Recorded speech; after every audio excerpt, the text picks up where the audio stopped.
Hello साथीहरु, आरामै हुनुहुन्छ? आज फेरि मेरो छोरी घरमा रहेको टुक्रा कपडाहरूलाई युटिलाइज गरेर आफ्नो लागि मेकअप ब्याग बनाउँदै छिन्। कस्तो लाग्छ भन्नु होला है। नमस्कार साथीहरु, ओम लर्निङ स्कुलमा तपाईहरुलाई स्वागत छ। आज म तपाईहरुलाई यो सानो मेकअप ब्याग बनाउन सिकाउन गइरहेको छु। यो चाहिँ अलि ठुलो ब्याग हो र यो चाहिँ अलि सानो, तर बनाउने तरिका एउटै हो। हेर्नुस्, तपाई कतै पनि जाँदाखेरि मेकअपको सामानहरु बोकेर या पैसाहरु बोकेर पनि लिएर जान सक्नुहुन्छ। यस्तै ब्यागमा बनाउन आज सिकाउन गइरहेको छु। मसँग यो ड्राफ्ट छ, तपाईले यो ड्राफ्ट घरमै आफैले बनाउन सक्नुहुन्छ र मैले पनि आफैले बनाएको हो। फर्स्टमा हामीले यो लम्बाइ लिनुपर्छ। यो लम्बाइ 5.9 छ र यो जुन हाफ इन्ची यो मैले सिलाइ भाग छोडेको हो। यता पनि हाफ इन्ची छोडेको छु, हेर्नुस्। र यो लम्बाइ चाहिँ यसरी सिधा लम्बाइ लिएको हो, 1.2 इन्चेस छ र यो बराबर छ। हल्का कर्भ गरेर हल्का छड्के गरेर गर्दिनु होला। यो र यो पनि 1.2 नै छ र यसको यो सिधा लिनुस्। यो 4.5 छ ठ्याक्क है। अनि यता पनि त्यही गरेर सिधा लिनुस्। यो पनि 4.5 नै हुन्छ र यसको बीचबाट सेन्टरबाट र सिधा माथि गर्नुस्। यो 6.7 छ। यसरी एउटा दुईटा तीनटा पोइन्ट्सहरुलाई जोडेर हामीले हल्का कर्भ जस्तो बनाएर कट गर्न सक्छौं र यस्तो ड्राफ्ट रेडी हुन्छ। मेरो नि यस्तो ड्राफ्ट मैले आफैले घरमा बनाएको हो। र अब कपडा पट्याउने हामीले मैले भित्रीमा चिन्ह लाएर काट्न लाग्छु। यो भित्री हो। हामीले भित्रीलाई डबल गरेर गर्नुपर्छ, किनभने यस्तो हाम्रो कपडा भित्रीमा दुईटा र बाहिरीमा दुईटा चाहिन्छ, दुईटा पिस।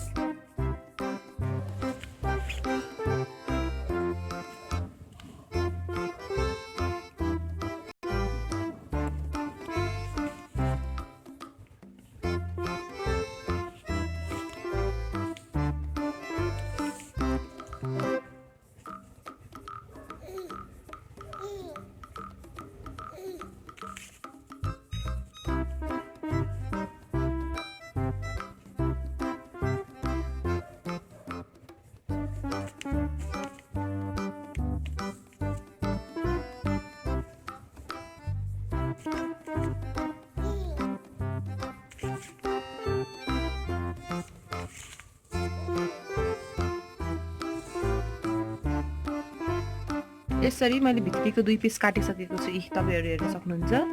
अब म यस्तै गरेर बाहिरको यो कपडा पनि दुई पिस गरेर काट्छु, यसरी नै नापेर।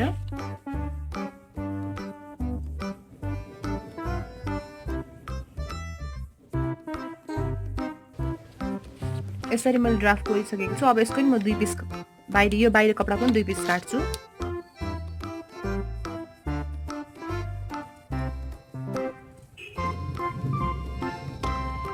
यसरी मैले बाहिर कपडा पनि दुई पिस काटिसकेको छु, हेर्न सक्नुहुन्छ। अब मसँग 4 पिसेस भयो। अब म तपाईलाई सिलाउन सिकाउँछु। अब चाहिँ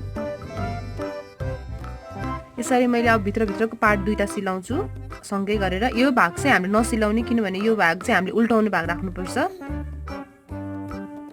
अब म यहाँदेखि यहाँसम्म मात्र सिलाउँछु। यसरी मैले दुईतिर नै सिलाइसकेको छु यति भाग, र बीचको भाग खाली छोड्नुपर्छ हामीले।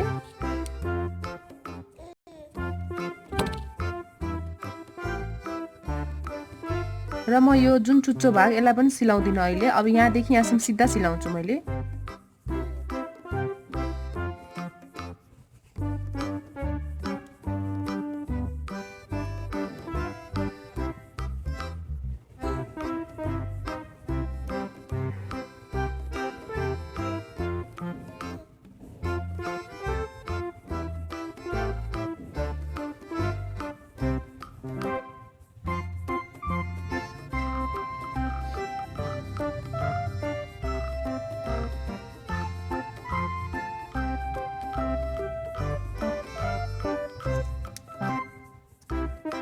यसरी मैले यसको सिधा सिलाइसकेको छु र यस्तै गरेर म यता पनि सिधा सिलाउँछु।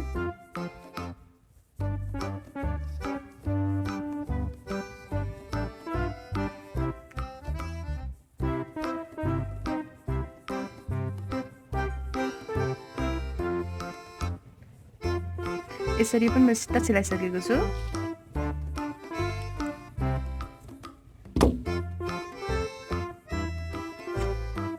अब यस्तो भएको छ हाम्रो भित्रको भाग, हेर्नुस्। यो मैले सिधा सिलाइ, यो सिधा सिलाइ, यो सिधा सिलाइ, यहाँ थोरै ग्याप राखेर र यो सिधा सिलाइसकेँ हैन। अब म यो जुन कर्भ भाग छ यसलाई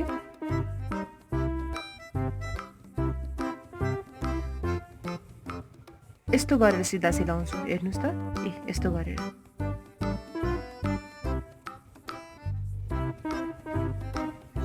फर्स्टमा हामीले चाहिँ हल्का गाँठ लगाइदिनु पर्छ किनभने निस्किन्छ भन्ने सम्भावना हुन्छ त्यही भएर मैले एक टाका मार्दिएँ यहाँनिर यसरी र म यसलाई सिधा सिलाउन गइरहेको छु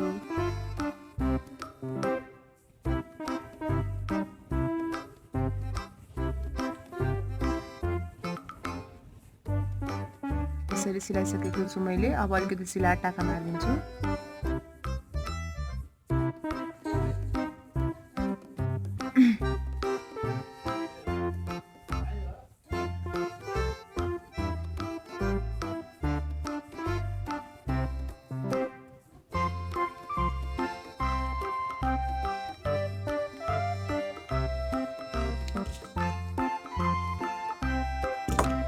यसरी मैले दुईतिर सिलाइसकेको छु हेर्न सक्नुहुन्छ तपाईँ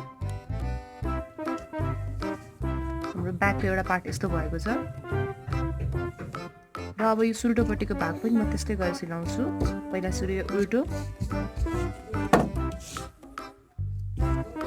यसरी र यो पनि उल्टैपट्टि राखेर यसरी यस्तो ठ्याक्कै यस्तो देखिने गरी म पनि यसलाई सिलाउन गइरहेको छु तर यसमा चाहिँ यो यस्तो भाग राख्नु पर्दैन हामीले सिधै सिलाउँदा हुन्छ यसरी मैले दुईटा पार्ट सिलाइसकेको छु हेर्न सक्नुहुन्छ यो सुल्टोपट्टिको पार्टमा चाहिँ यो भाग खाली नराख्ने यसलाई सबै सिलाउने तर यो भित्रीको भागमा चाहिँ अलिकति यो हामीले उल्टाउनको लागि राखेको हो अब म यसमा चेन सिलाउन गइरहेको छु मसँग यो ब्ल्याक कलरको चेन छ अब म यसलाई पहिला सुरु पिनअप गरेर अनि मात्र सिलाउँछु पिनअप गर्दाखेरि यो चेन माथिपट्टि सुल्टोपट्टि पर्ने गरेर राख्ने हामीले यहाँनिर अब यो भागलाई पनि यसरी राख्छु मैले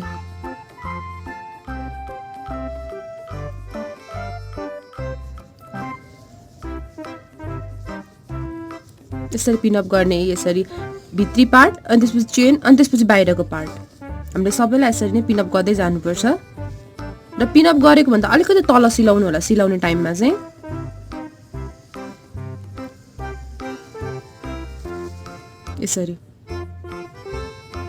यसरी मैले पिनअप गरिसकेको छु एक साइडको हेर्नुस् अब म यतापट्टि साइड पनि त्यसरी नै पिनअप गर्छु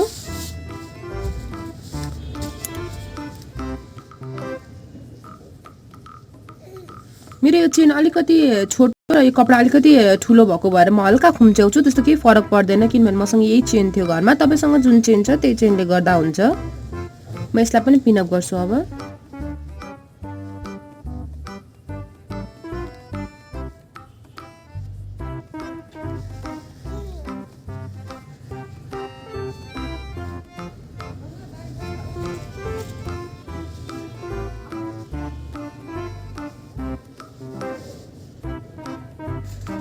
यसरी मैले अर्को पार्टको पनि पिनअप गरिसकेको छु हेर्न सक्नुहुन्छ दुईटै पार्टको पिनअप गरिसकेको छु अब यो पिनअप गरेको हल्का तल म सिलाउन गइरहेको छु हजुरलाई देखाउँछु मेरो यो पार्ट हल्का लामो भएको भएर यसलाई पनि सँगै यसरी राखेर म सिलाइदिन्छु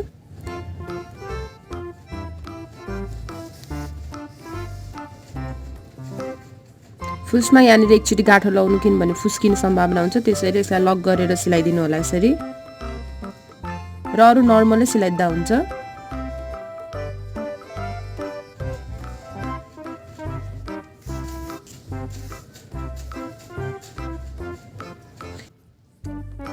तल पिनअप गरेको हामीले पिनअप गरेको अलिकति तल गरेर सिलाउनु पर्छ पिनअप गरेको माथि सिलायो भने फुस्किने सम्भावना धेरै हुन्छ त्यसैले म सिधा सिलाउन सिलाइरहेको छु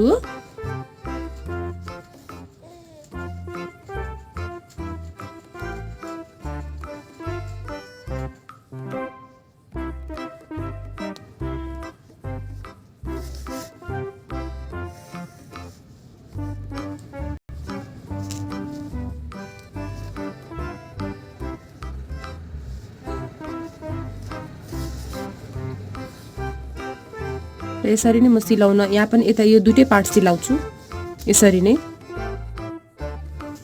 यसरी मैले सिलाइसकेको छु यो साइडमा र यो साइड दुईटै साइडमा सिलाइसकेको छु हेर्न सक्नुहुन्छ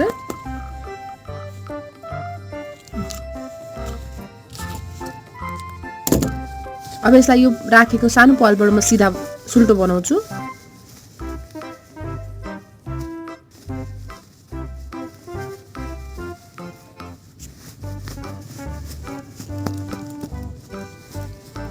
हाम्रो सानो ब्याग यसरी तयार भएको छ, हेर्न सक्नुहुन्छ है।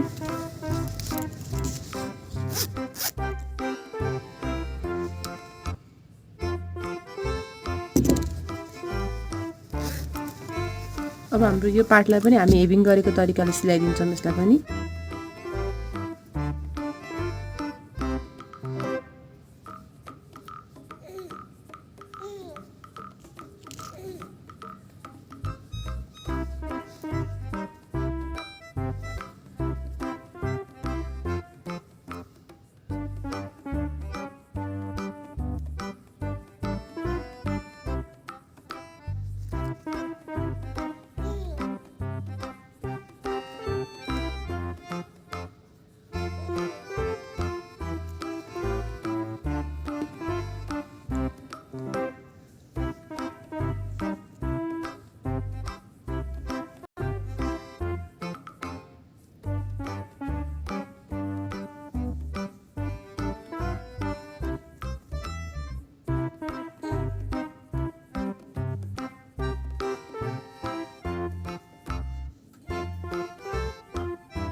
यसरी हाम्रो मिनी ब्याग रेडी भइसकेको छ। यसलाई मेकअप ब्याग, मेकअप पर्स जे भन्दा नि हुन्छ। हामी यो मिनी ब्यागमा कतै बाहिर जाँदाखेरि आफूलाई चाहिने नेसेसरी सामानहरू जस्तै मस्काराहरू, चिपस्टिकहरू, नेल पोलिस या कुनै पनि आफूलाई चाहिने सामानहरू हालेर लङ टुरको लागि, सर्ट टुरको लागि जान सक्छौँ। र तपाईँको सबै नेसेसरी सामान यसमा मजाले अटाउँछ। हेर्नुहोस्, मेरो पनि सबै सामान चाहिने चाहिँ सबै अटाइसकेको छ। यसरी लिएर जान सक्नुहुन्छ। हेर्नुहोस् त कस्तो क्युट पर्स रेडी भयो। आजको भिडियो कस्तो लाग्यो? भिडियो राम्रो लाग्यो भने भिडियोलाई लाइक र सेयर गर्न नबिर्सनु होला र च्यानललाई सब्स्क्राइब पनि अवश्य नै गर्नु होला है। र यो ब्याग एकचोटि घरमा अवश्य नै ट्राई गर्नु होला। केही कमी कमजोरी भएको छ भने कमेन्ट बक्समा कमेन्ट पनि गरिदिनु होला। आजको लागि यति नै। Thanks for watching. Bye by.